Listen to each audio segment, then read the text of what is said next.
right. Welcome back. You may notice we switched languages for this session again. Well, actually for 2 sessions in a row now. And I hope you had a great lunch and maybe got to talk to some new faces. Who has been talking to someone they didn't know before the lunch break?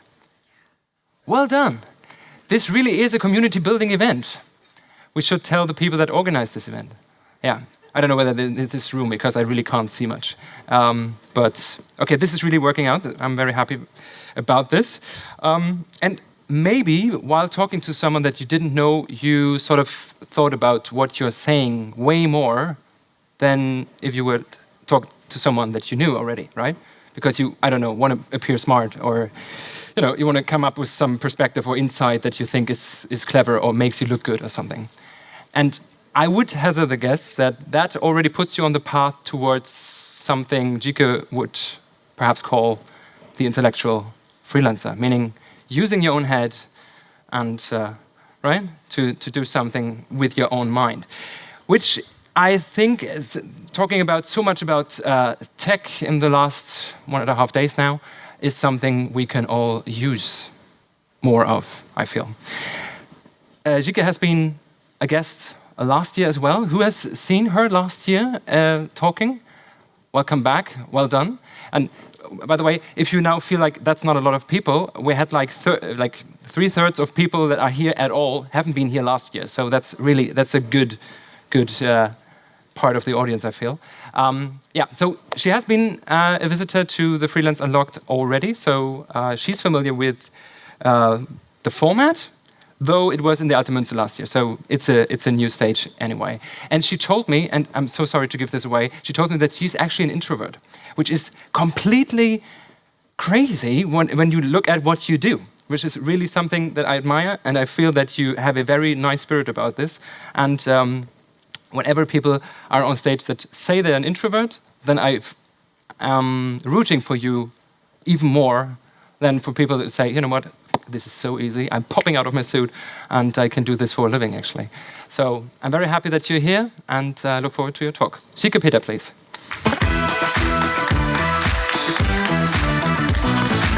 Thank you so much.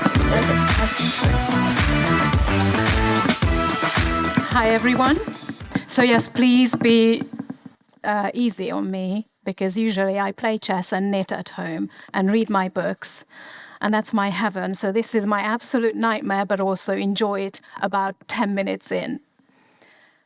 So I wanted to do a little social experiment originally, because my father is a Transylvanian butcher and I'm vegan. And my father says, "Who is my daughter? I don't know her anymore." So if you have your phones on you, if you can here and there take a photo or videos and later on connect with me on LinkedIn and send it to me, I can show my father, look, I'm not just a vegan, people know me, and I do something more meaningful than just eating plants. And so with that, let's begin our more serious part of this talk. Somewhere out there in the world right now, there is a freelancer opening their 17th tab, and they may have ChatGPT open in one, they may have Claude open in the other, Gamma, Lovable, Zapier AI. They've created a workflow that's 37 steps, and they can automate their client onboarding, their proposals, their invoices. And so by every measurable definition, that freelancer is more productive than they were 2 years ago. But also, by every measurable definition, they are working harder, they are working faster, for probably the same money, the same income, if not less. And so this is the state of being a freelancer in 2026. Thanks to AI, everything is much faster. And so, how did we get here? It's not like AI made this happen. This was already happening probably for the last 15 years. And we are have been doing this to ourselves. And what do I mean by that? And we left that door wide open for the tech bros with their AI tools to walk right in and really seriously interrupt and disrupt our industry. And so I should have done that right at the beginning. I'm such a pro. So what started happening is freelancers started describing themselves by what they do. They identify with what they do. You know, they will say, I'm a copywriter. We're changing microphones. Okay. So you've got this one. Yep. Yeah. This is working, okay. So we started identifying with what we do and not how we think, not what we think. So we say, I'm a copywriter, I'm a website designer, I'm a fractional chief marketing officer, right? So we don't describe what we think and what we believe in. And if we have things, if we associate ourselves with things that we do, things have a price tag attached. Things sound like a menu, and you can compare. And so your buyers, your clients, can look at you, and they can compare with all your other competitors because you are competing on price, you are competing on volume, you are competing on output with AI. You are selling output, not thinking. And so then you belong in that category where everybody else is selling output and volume. And so that's what I'm here to talk to you about today, because there is a different kind of freelancer, the intellectual freelancer, that knows how to differentiate themselves, and I will explain how that happens. I'm Zsike Peter. I help freelancers, solopreneurs, founders, experts, coaches, consultants to escape this AI trap that we essentially created for ourselves, and to stop doing this race to the bottom. And I'm going to explain to you what that looks like, what the way out looks like. If we actually, you know, there's power in numbers, if we actually really stop and think about it, we can stop this avalanche that is happening to us right now and that we are all contributing towards. So, and this is my whole thesis for this talk, and probably for the last, I've been banging the drums about this very early on, when AI first was made, the large language models I'm talking about, that are, by the way, not real AI, but hopefully we already know this by now. But when ChatGPT was made available, I went down that rabbit hole because I thought this could decimate my business. I have a copywriting business. I need to know the enemy and befriend it. So I've been there, even to the point where I was developing bespoke trained GPT models for my own content and my clients' content. And then I remember one day I was scrolling LinkedIn and I saw one clickbait post after another. They all sounded the same. The hooks were the same. The format, the words were the same. You could change the people's name on top and it would have sounded exactly the same. And I'm sure you know what I mean by that. And I thought, I am so tired of this clickbait. I want something that makes me think. I want thinkbait, not clickbait. Which then became a whole movement, and I wrote a whole book about it, which was also thanks to LinkedIn. I left a jokey comment saying maybe I should put these rants in a book, and then suddenly publishers reach out to me. So it's worth posting on LinkedIn, as long as it's not written with ChatGPT. So I then thought, well, I'm struggling to write emails. It's got to the point where I've outsourced my own brain, and who better to tell you than the person who has already tried all those shortcuts and realized before it was too late, before my brain became full zombie mode, realized that actually this is not the way because everybody's going that way. Everybody's zigging, so let's zag instead. And so I thought, well, how do you stand out? Because everybody's automating, and yes, you can get faster with AI, and yes, you need to know some tools. And I have to always stress this. I am not anti-AI, I'm pro-human. And there is a big difference between that. And that doesn't mean you don't use some tech, for the menial tasks, for the admin, for research and so on, but for your thinking and for asking it to act like a brain on your behalf is the worst thing you can do, not just to yourself in terms of building up that cognitive debt, but also to your business and also to your industry. Because the more people do it, the worse it gets for all of us. So how did we get here? And I think we need to go back a little bit in history. So the word, and how freelancing started. And the word freelance itself originates from medieval mercenary knights. And these knights were not bound to any lord. So they would bring their own weapons and they would fight for the lord or the king who paid them the most money, the highest bidder. And they called themselves freelancers. And modern freelancing kind of started in a similar fashion. Professionals like copywriters, consultants, web designers, and so on, they started selling to the highest bidder, but what they were selling at the time was expertise, was knowledge, not output, not volume, not fast, 24-hour turnarounds.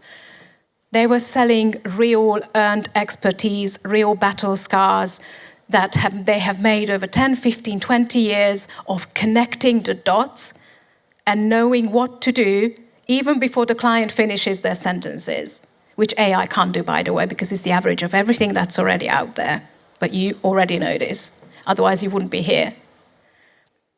So basically, then, as freelancers, we've gone down the route of initially selling expertise, but then to compete with each other, we started selling time. We started selling hourly rate, day rates, and we were talking about this last night over dinner with a couple of lovely people in this room, is that when you're selling your time, where you only have 24 hours in the day, and so everybody else is selling time, and then how do you win clients from your competitors where you lower your prices or you up your output? Either way, you are losing and you are killing yourself in the process. So after time, freelancers started selling output. And so that was, I'll make your logo. So it was no longer the expertise, it was the thing, the product that they are selling. I can do your logo for so many pounds or dollars or euros. I can build a website for you. I can write a blog post, free blog post, 10 blog posts for the same amount of money that they were charging 2 years ago, right? And this is what AI is doing to our industry. And then they started selling volume. And the volume means packages, monthly retainers, which means you're then on a hamster wheel trying to produce more for that amount of money to keep winning more clients. And we stopped selling what really makes us different from another freelancer, thinking, real earned perspective. And that's where I think we went wrong, not AI just accelerated this, by the way. This has been happening probably the last 15, 20 years. And this one is really insidious and really damaging to the industry as a whole and not just to professionals in the freelance industry.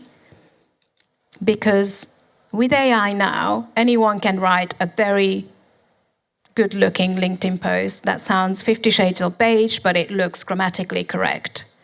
Anyone can design a website. Anyone can write a confident-sounding email newsletter. Anyone can write a book in a weekend, which is ridiculous. And we were talking with you, Christian, about this lady who wrote 8 books in 4 months. Well, I know that's not possible. It took me blood, sweat, and tears to write a book in 6 months. 1 book, not 8 books in 4 months. So what happens then when everybody can create, everybody can pretend to have expertise, everyone can perform expertise with AI, everyone can look like you who are the real expert, who have earned your battle scars, who really know what to say to the client in that meeting when they're about to make their biggest mistake.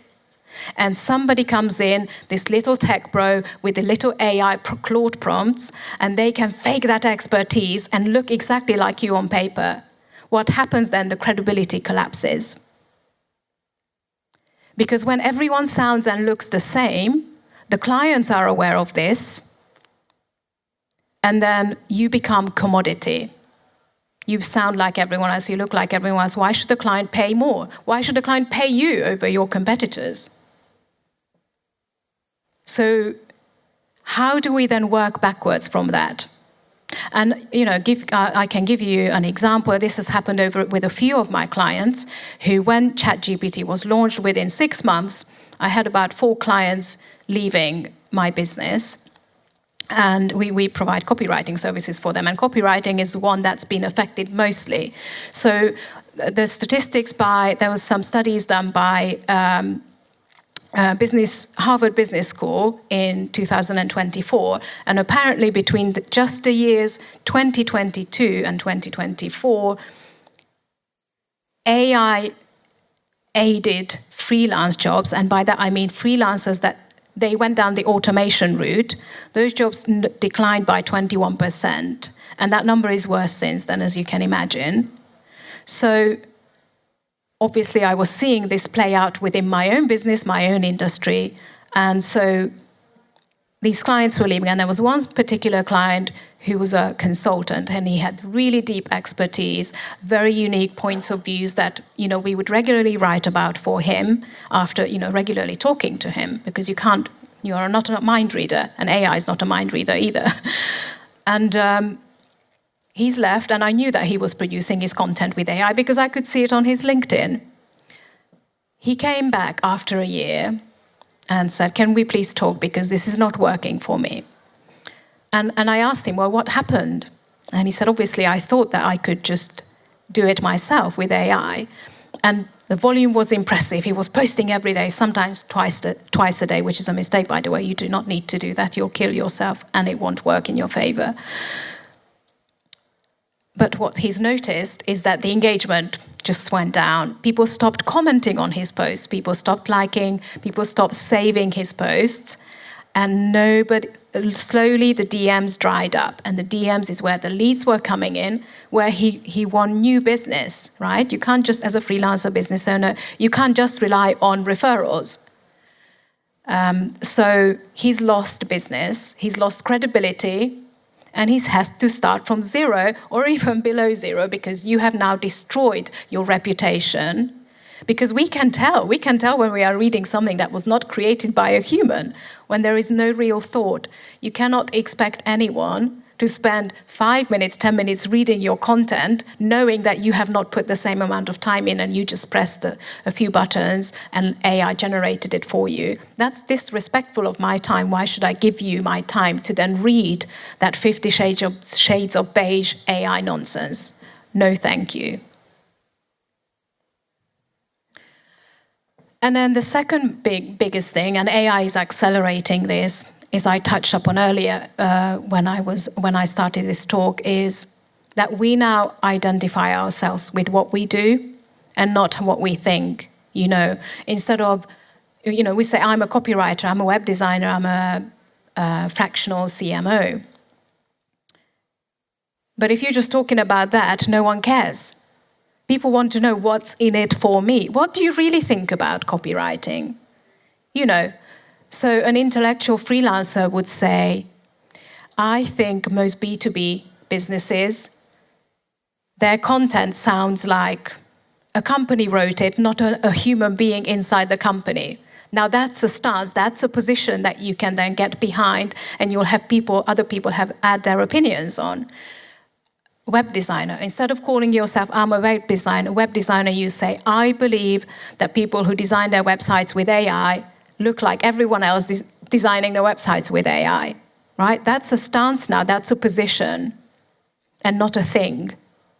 Because things have pricing attached, and things get categorized by your buyer, and your client, does a shopping comparison. Here's a copywriter, calls himself a copywriter, there's another copywriter. But what your clients really want is beliefs. They want thinking. They want to have access to your brain and to your specific expertise and why you think the way you think and why you're making those connections the way you are. So remember who you are, remember what you believe in, because if you don't have a belief about your industry, you don't have a practice, you just have a product to sell. Everybody else is selling products. So let me introduce you to 3 types of freelancers. And I have met all of these freelancers. You may recognize yourselves in 1 or 2 of these. You may even, if you're honest with yourself, think, yeah, that sounds a bit like me. And I know I used to be all of those at some point. And sometimes I have to kind of check in on myself, thinking, I'm being an output hamster now, not an intellectual freelancer. So who is the output hamster? The output hamster is obsessed with AI. They are evangelical about AI, and they have workflow built with Claude and Zapier, and I do build some workflows with Claude, so I can't, I'm not an angel here. I don't claim to be all innocent in this, but at least I'm self-aware. So the output hamster is working, let's say he's a copywriter and he's got 6 clients, and Monday he does the content for 2 clients, Tuesday for client number 3, number 4, Wednesday he might come up for some air to do some admin, Thursday he moves on to client 5 and 6, Friday he has to finish everything that he didn't get round to, and Saturday, let's be honest, also works on Saturdays, but he just calls it just a few hours. So the output hamster is doing more work, charging probably the same amount that he charged in 2023, and working harder and faster just to stay alive. And some of them I know, because I know a lot of freelancers through my LinkedIn network, that they are earning less, they are seriously struggling, and they seem to be working more. So how is AI making us more productive? The data doesn't add up.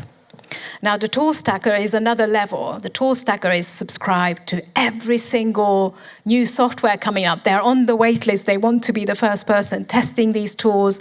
They have built 37-step workflows. They post their diagrams of their workflows on LinkedIn. They get 900 comments and I don't know how many hundreds of likes, but not a single client out of that post. But hey, I'm doing great because look at my workflow, and comment Claude and I'll send you the prompt back that everybody can get from Claude. So the tool stacker is losing business essentially because they optimize the only thing that makes them different, and that's their thinking, their brain. So both cases are a race to the bottom. So who is the intellectual freelancer? The intellectual freelancer doesn't shy away from tools. That is not what we're talking about here. But the intellectual freelancer doesn't have to worry about all these tools because the intellectual freelancer is not selling output and he's not selling volume. The intellectual freelancer is selling access to their expertise, to their way of thinking, to their very specific way of solving very specific problems to very specific clients. And that doesn't mean you have to niche down, but you have to talk about your ways and your methods. The intellectual freelancer doesn't share 37-step workflow diagrams on LinkedIn to try and go viral.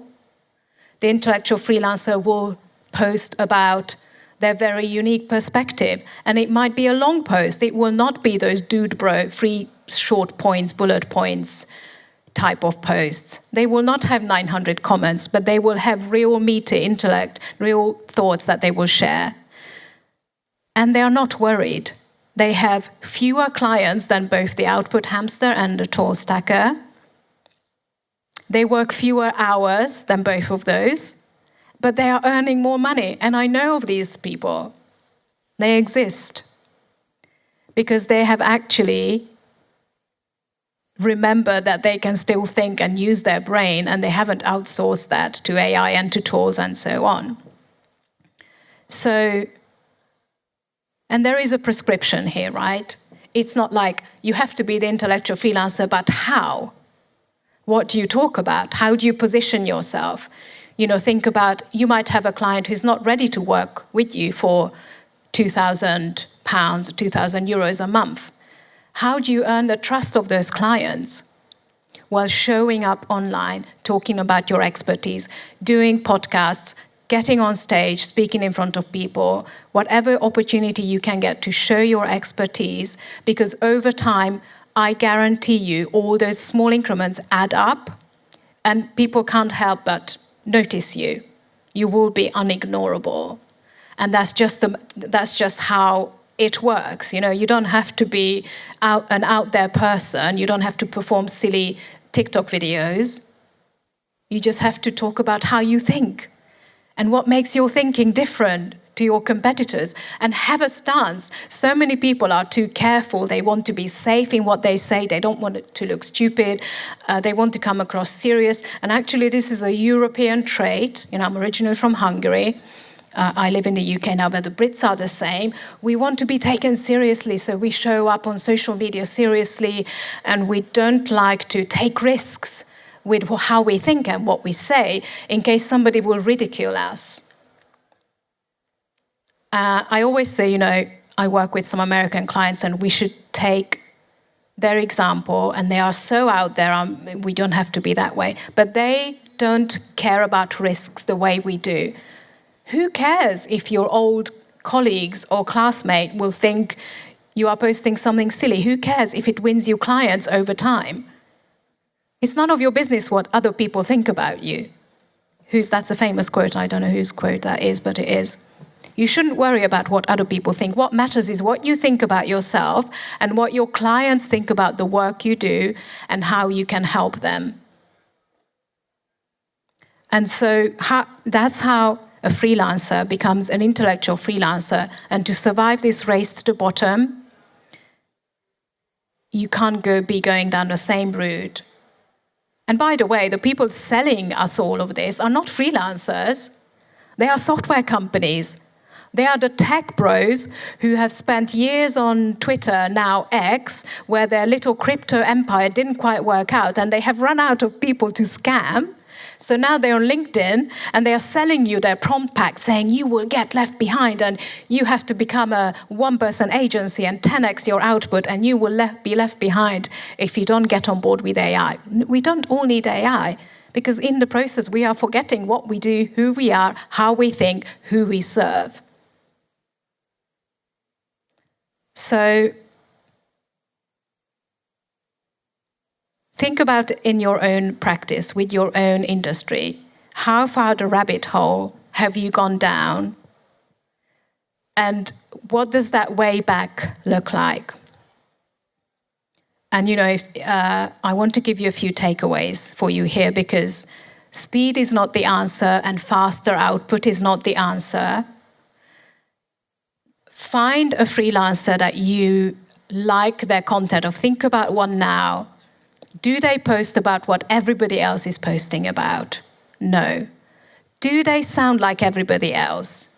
And by the way, many of you are excellent with prompting AI.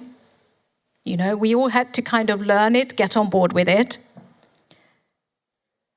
But why would you want to sound like the average of everyone else out there? Why do you want to sound like your competitors? You don't. But no matter how well you prompt AI, it will never sound like you, because it's the average of everything that's out there. But do you know who sounds like you? You. You sound like you already. You don't need a tool to train to sound like you.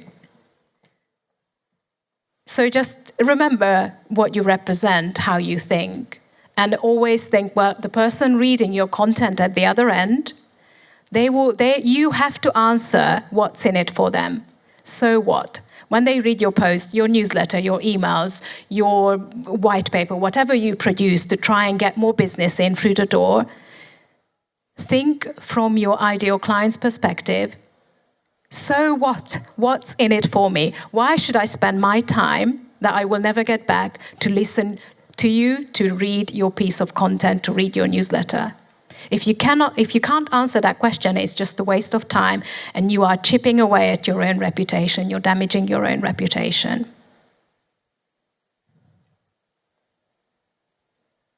So, you may try as hard as you want, but you cannot out-automate AI or the tech bros with AI, right? It's a race that we cannot win as freelancers. We are trying to race AI at being a freelancer, essentially, which is not a great strategy. So yes, the future of freelancing belongs to those with something to say and not something to just send because it was quickly done with AI and it's done and I can move on to the next client and the next task.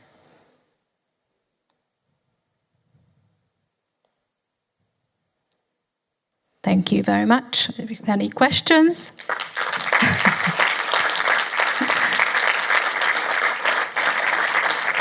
Oh, and please connect on LinkedIn with me, and if I can have those footages to send to my Transylvanian butcher father. Yes, and the books. for the Hungarian butcher. That's right. Right. Let's take like 10 seconds to let it sink in what you said in the end. And meanwhile, you can think about some questions you have for Zsike. And by the way, 5 people who asked the best questions. You want to give that away already? Yes. Oh, Yeah, are we not giving that away? Yes, we do. Definitely. Yeah. Okay. Definitely. You say it and I get it. So last year at just after the Freelance Unlocked conference here in Berlin, I finished my first book, ThinkBait. I literally wrote the final pages and reviewed my manuscript and sent it to my publisher here in Berlin. So it's a very significant event, an opportunity for me to return now with that book that I was finishing here last year. And I have 5 copies here. These are from the special edition. Only 500 were ever printed. And I'm not doing it again because it was so stressful. But so we will give 5 away today to the 5 best questions. And I don't know how we judge that, but somehow we will. Well, yeah, totally. You can't ask about the weather, by the way. That's too easy. Yeah, we thought about this beforehand, because in case you're overwhelmed with Zsike's speech so far, then maybe you can't think of anything to say. Still, the weather won't cut it. Yeah. So, please, go ahead. Yes. Is that an intelligent question? Yeah. I guess, right? Shall we decide? So who my favorite thinkers are? Wow. So Rory Sutherland, who is kind of the daddy of Ogilvy, is a major advertising company. He's written some books that I think every freelancer and business owner should read. One of them is called The Persuasion, and the other one, so The Art of Persuasion, but doing it in a very intellectual way, and I love the way he thinks. So Rory Sutherland, R-O-R-Y, his first name is. And then the other book is Pre-Suasion. So this is how you show up in the online world as an intellectual before you even have that meeting with your ideal clients. So they are already pre-suaded, so you don't need to persuade them, which is really smart. So he's one of my favorite for sure. Please go ahead. How do you find this unique in your text so that you can differentiate from others? Yeah. We'll repeat the question. For example, how you are finding, do you have a creative routine or? Okay, so how am I finding unique ideas to talk about? Is that? How you are making it so that you don't feel it's something unique, it's something experts say. Yes. So I think that's twofold. Once you need to have a practice of recording your ideas and thinking about your ideas. And that inspiration for me comes from various sources. So it might come from conversations with clients, it might come from conversations with other industry experts, but I'm also what you would call a crazy reader. Every time I travel, I take home 3 to 4 new books home with me. And the books need to be, and I have to stress that, because if you want to write in a way that doesn't sound like corporate, like everyone else, business talk, you need to read fiction too. Because fiction rewires your brain so that you are using a different kind of language. And then you make the business connections from the other books, the conversations you have, but you're thinking with your creative brain. And then just write down. I sometimes, I wake up 2 a.m, I write something down. And I think this is an amazing idea. Clients should worship me for working with me. And I wake up in the morning and I read it and think, oh my God, what was I thinking? Quickly delete before anyone sees it. But some of those ideas are gold, some of them are rubbish, but I write down whatever, shower, walks, generally on the run, when the best ideas come. If you can record them, eventually it's a mess, and then it all start to connect in your head. But writing, you cannot write without thinking, right? So how do you practice thinking? You have to think, what am I putting down on the paper? And you practice to have this stream of consciousness. Unedited thought is the first layer. Literally, it's a horrible way of saying it, but vomiting the words on the paper and handwriting. That's a horrible way to put it. It is horrible, yes. I'm sorry. Thank you. But handwriting creates a different type of connection and rewiring in your brain. So if you can handwrite your ideas, much better. That sticks much better. Okay. Please go ahead. We're talking about positioning, finding your USP, and communicating about the way you do things. How do you find that out? Because most of the things we do very implicitly. Yeah, that's a great question. So this question was about Perfect. the positioning, and how do we work that out? So that positioning includes, for example, the value ladder, what you offer to your clients, and because we are in the business, right? So it's a bit like you're too close to the painting, you don't see the full picture. So it's a bit like that. For that, I always say, think if you meet an ideal client and they don't yet know your name, they don't trust you yet because you are like every other person saying you can do the thing. You need to give them some reasons to trust you.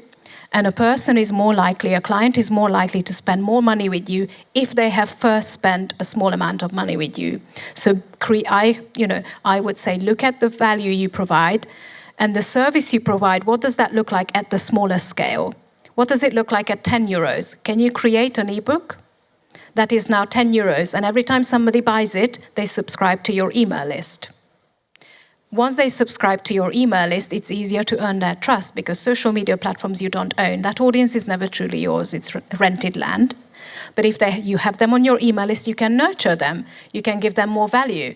Once they spend 10 euros with you, and then you have a webinar for 30 euros, they are in your ecosystem. They're a lot more likely to jump on your 30 euro offer than if you post about it and they don't know you. And then a 30 euro webinar at the end, you can just mention, by the way, if you need help with this, I offer consultation, 350 euros for 1 hour. So you see what I mean about this value ladder and your positioning? You create a natural progression, a natural way for your clients to get to know you, to trust you and see the value you provide. And if they think, wow, she does this much for only 30 euros, imagine what it's like working with her on a monthly retainer for 2,000 euros. So the positioning there is you provide, front load the value. That doesn't sound like everyone else. And that comes from your experiences. That comes from the way you solve problems that nobody else can replicate. And we have time for 1.5 questions. Perfect. There you go. A client that I've been working with for a long time, I'm also in the copywriting business, went AI first about a year ago. And now, because I've got insight, and consequently the work dropped off, I've got insider roles in the company, and the company are now realizing quite how much going AI first, they're getting their monthly bills back from the platform. They're realizing exactly how much money it's costing them.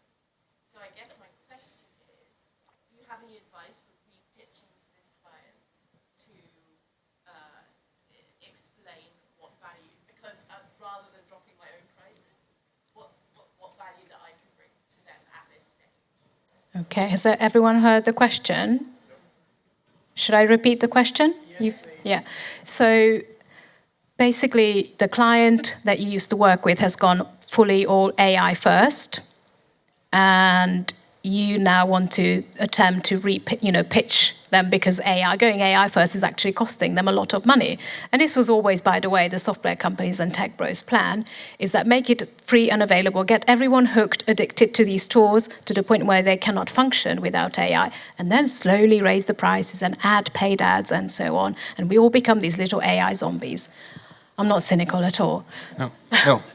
So the way I would approach it is that look at what they are producing with AI, and you can do a bit of research there. What's the output they are producing, and is it getting them results? Because I can guarantee you it's not. Or if it is attracting clients, it's not going to be quality clients. And then basically say, well, this is the results I have been getting for my own clients who have gone with me and are doing it my way.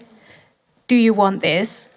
And, obviously the pricing might cost more, but they're actually getting value out of it. So surely it's more expensive for them in the long run to pay for AI and not get any results. That's just a shoot yourself in the foot exercise. So I just showed the difference. Here's what I have been doing. These are my client results. These are your AI results. What are you doing? But in a nicer way.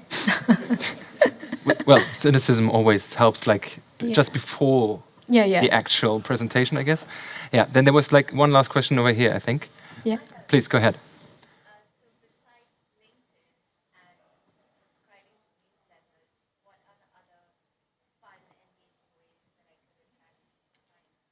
Yeah. So the question is, besides of LinkedIn and running an email list, what other ways can you get in front of your ideal clients, essentially?